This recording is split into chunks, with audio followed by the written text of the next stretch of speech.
Hey viewers, welcome back to the channel. Today we are diving into the boiling pot of American politics, economics and raw frustration, straight from the voices of the people themselves. From farmers blindsided by immigration crackdowns to small business owners crushed under the weight of rising tariffs, to everyday Americans reckoning with the very policy they voted for.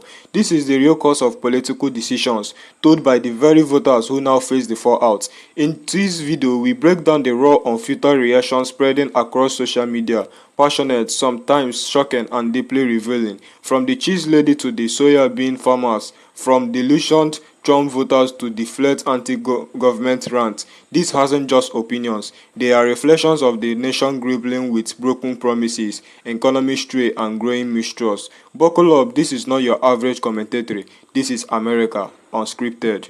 Yeah, I voted for Trump. Absolutely. Did I know he was going to increase the tariffs? Yes, I did.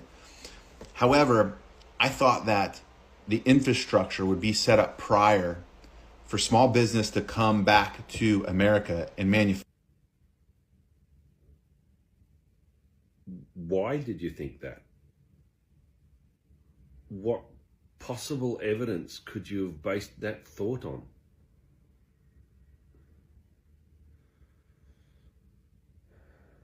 Workers left, so the farmer hired Americans. Problem is, he says, most show up. This is what I don't get with you fucking Americans. Like, how come you guys aren't fucking focusing on the people who are hiring the illegal immigrants if you're so fucking worried about it? Like, fuck, they're the ones that's raising your fucking unemployment rate, and they're the ones who are hiring the fucking illegal immigrants, and obviously they already know that they're fucking illegal.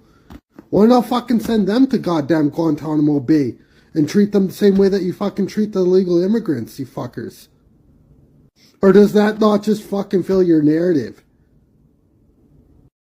I voted for Donald J. Trump in the 2024 presidential election, and I am starting to regret my vote.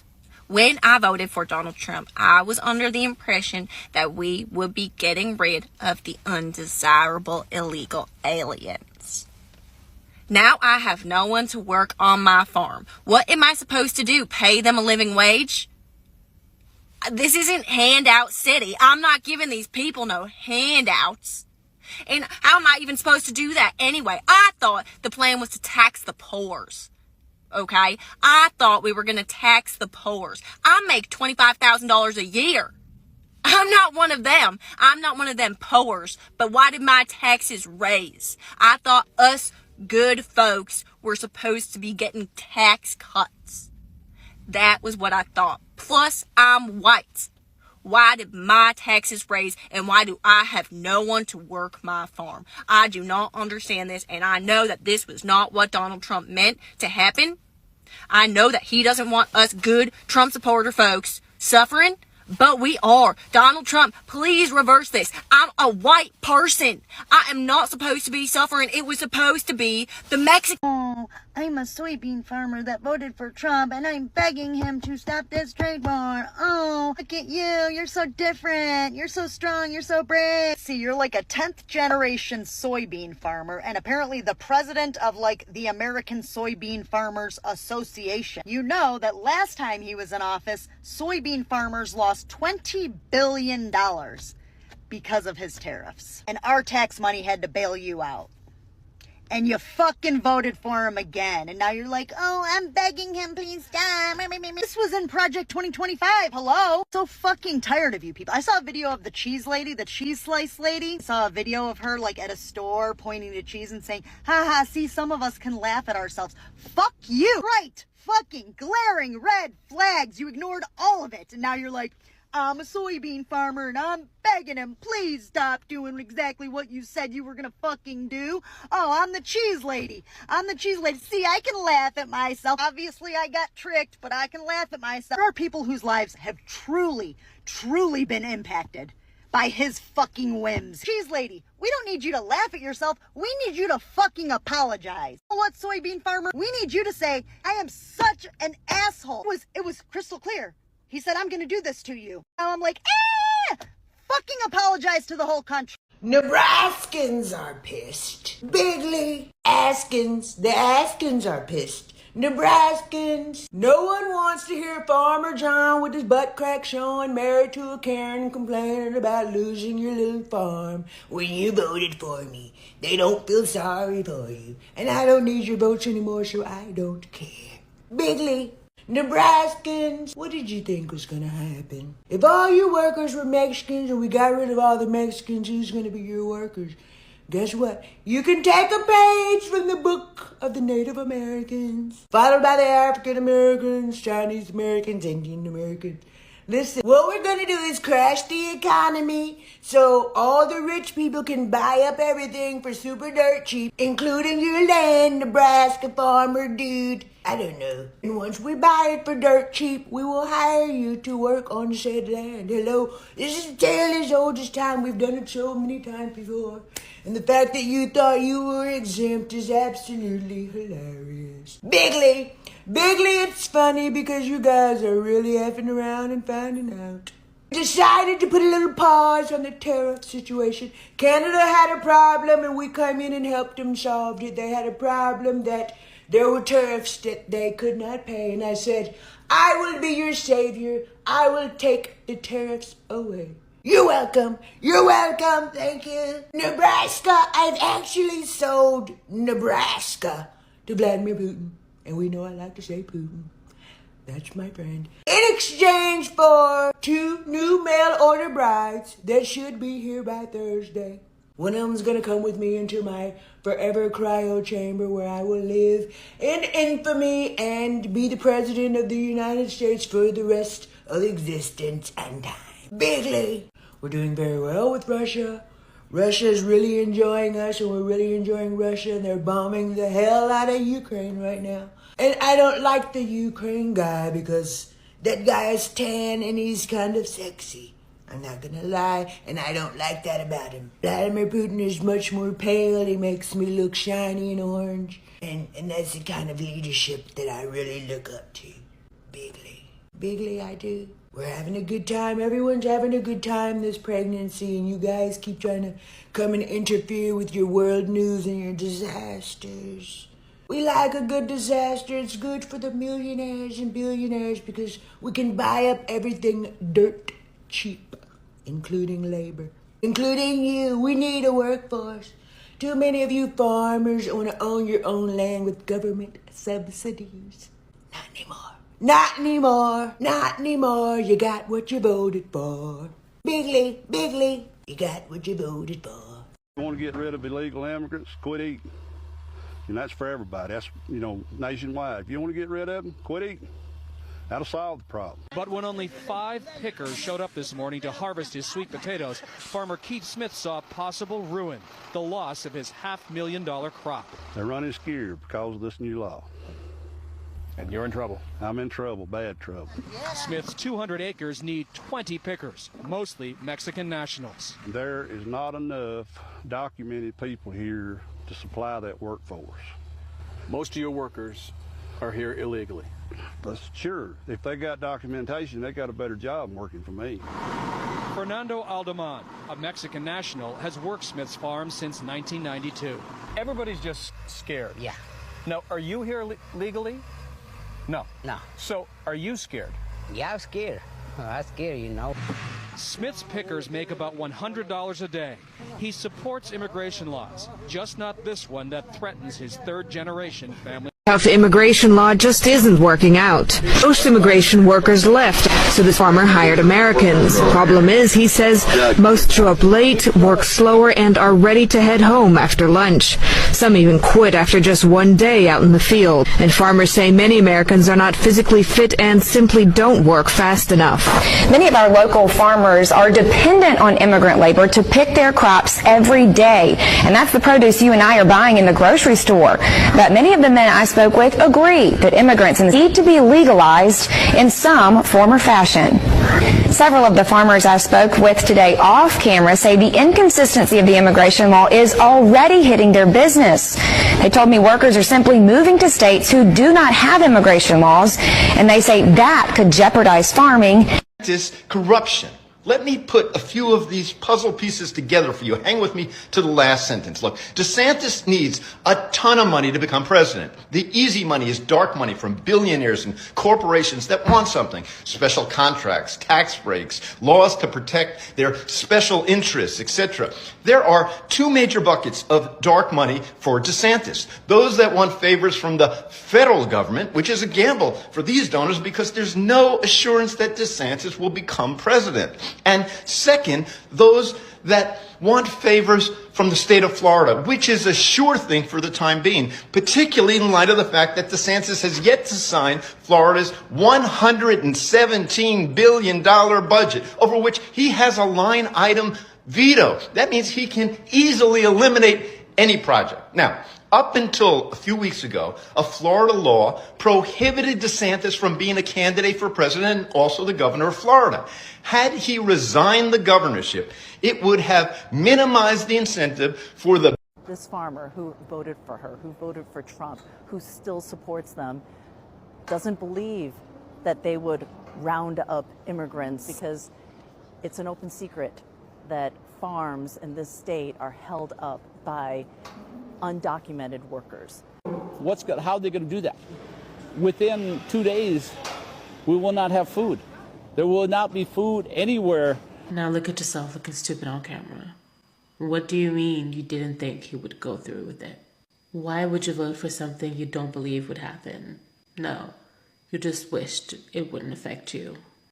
But it will. Oh, within 2 days you won't have any food and you didn't think of that in the voting booth? This just proves that Americans voted against and not for.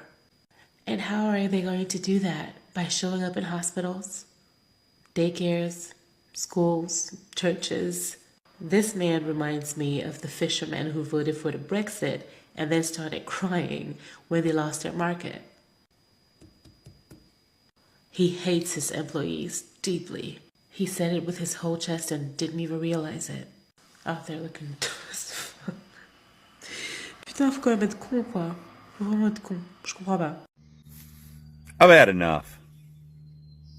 Yeah, I've had enough of this horse shit. I don't give a shit what kind of law you make. I ain't gonna follow it. I ain't paying my taxes this year. I just don't even care. I'm not gonna be ruled by tyrants. I'm done. No taxes. I'm not following your goddamn laws that you make that are arbitrary and unconstitutional. I just ain't doing it. I've had fucking enough of your bullshit. Washington State, Oregon, California, kiss my ass. I ain't following no more laws. No more new laws that don't make no sense. Your little snitch line and all your bullshit you got going on, I'm not doing it. I'm not funding your scams and your NGOs and your fucking bullshit. Your wars, your thieving. Yeah, thieving. You loudmouth politicians that don't give a fuck about the common person. I'm done. I've had enough. I am no longer going to participate in your horse shit. And I don't give a fuck what you try to take from me. I come into this world with nothing. I'll go out with nothing. I don't give a fuck. Fuck you and fuck off. And on top of that, you best leave me the fuck alone, because you won't like the results if you come out here and try to stomp on my neck. It won't end well. I'm old. And I'm mean as fuck. Leave me alone. I did vote for Trump. And now I will deal with the aftermath of the tariffs. I compared 2024 first quarter to 2025 first quarter. I am down 70%. I'm not willing to say that that's due to the decisions of the administration yet, because my business does run in cycles. When it comes to the items that I import directly from China, like the pens, pencils, coffee mugs, keychains, calculators, that's all been affected immediately. I also had a quote for rubber ducks that I was working on, 5,000 rubber ducks. And my unit cost went from below 30 cents to just below 50 cents overnight. Consequently, that order of ducks is on hold. I also have 10,000 poker chips on hold. I have 2,000 hats on hold. This is all merchandise I could be selling right now. Yes, I do have some investments that are down, which is affecting me on the personal side. Now we're not sure which direction we want to go. So you voted for him, not because you thought he did change your life for the better, but because you thought someone else's life would get worse. That is the part nobody wants to admit. It wasn't about policy, it wasn't about progress, it was about resentment. And now here we are. You are a farmer in the Midwest, furious that your undocumented workers are gone, furious that the labor you once paid under the table has vanished, and now you are looking at American citizens who don't want to work 12-hour days in 100-degree heat for minimum wage or less. You are shocked that they don't have the stamina, the drive, or the depression of the workers you just lost. But let me ask you, what did you think was going to happen? Did you think you could remove the backbone of your entire industry without consequence? Do you think a workforce that's been exploited for decades could disappear overnight and somehow your crops will still get picked? That your supply chain wouldn't crumble? You thought it wouldn't affect you? That is the part that is the story. You wanted policy that punish other people, and when those policy came knocking at your own door, you started crying foul. You didn't read the fine print, you didn't ask questions, you just assumed that you would be spared because you were on the right side, because you voted correctly, and now you are wondering why no one wants to bail you out. Again, you thought the tariffs you are going to punish China. You didn't realize that they did bleed your own business dry. Pens, mugs, hats, rubber ducks, poker chips, or all your inventory is on hold because your cost exploded overnight. That American First historic sounded so good until your profit dropped 70% and your quote for rubber ducks doubled. Now the infrastructure that was supposed to bring manufacturing back is not there. It was never going to be there. You bought into a vision without the blueprint. You voted on vibes, and now the economic reality is setting in. And let's not forget taxes. You make $25,000 a year and thought somehow you wasn't going to be counted as one of the poor. That is the tax cut we have for you. But they wasn't. They were never were. You believe you were part of the good flocks, and now you are staring at higher bill wondering what went wrong. Spoiler alert, the system was never designed to lift you up. It was designed to exploit your loyalty and discard you the moment you stop being useful. And now you are mad. Now you are threatening to stop paying taxes, to stop obeying laws. You are throwing up your hands and screaming about tyranny and government overreach. But it's not tyranny when it benefits you.